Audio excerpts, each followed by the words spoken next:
Good morning. This is my indoor risk assessment. So let's get it underway. We'll have it down as basketball as our contextualised sport. So the first one is lack of experience. You can have a lot of big groups, so you've got a good high chance of about 3 of this risk coming into action.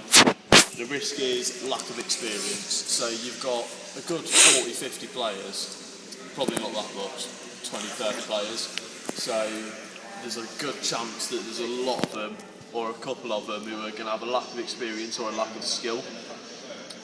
So the control measure, what can happen with that is you can have players fouling people without knowing, or other things which could end up in a big injury.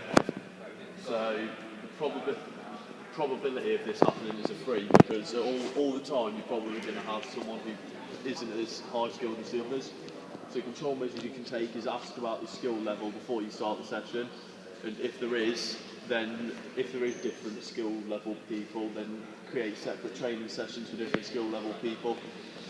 With the control measures in place, a new risk score is a 2. The next risk is goalposts. So either them, if you're incredibly tall or good at jumping, or these, you've got to make sure that they're in the correct position, otherwise someone's going to run into them. You've also got to make sure that they're bolted in correctly, otherwise it could come loose and it could fall out and hurt you. Or like that, if that's just hanging loose, then you could end up hitting into it if you jump really high.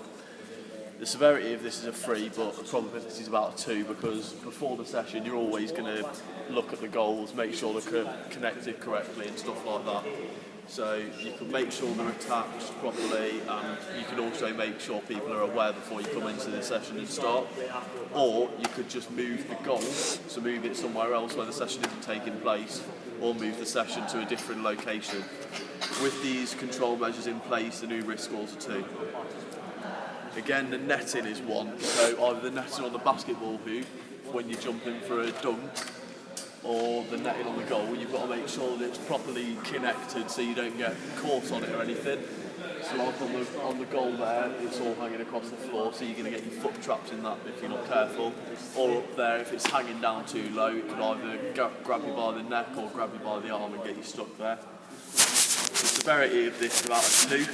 The probability is about a 2 as well, because before the session, again, you're always going to have a look at what the nets are, what the goals are, and obviously if they're connected. So the risk scores are 4, and the control measure you can take for this is to make sure they're tucked away properly or connected properly to the goals and stuff, and then you can make sure people are all aware of it. So with them risks in place, with them control measures in place, the risk scores are 2. There's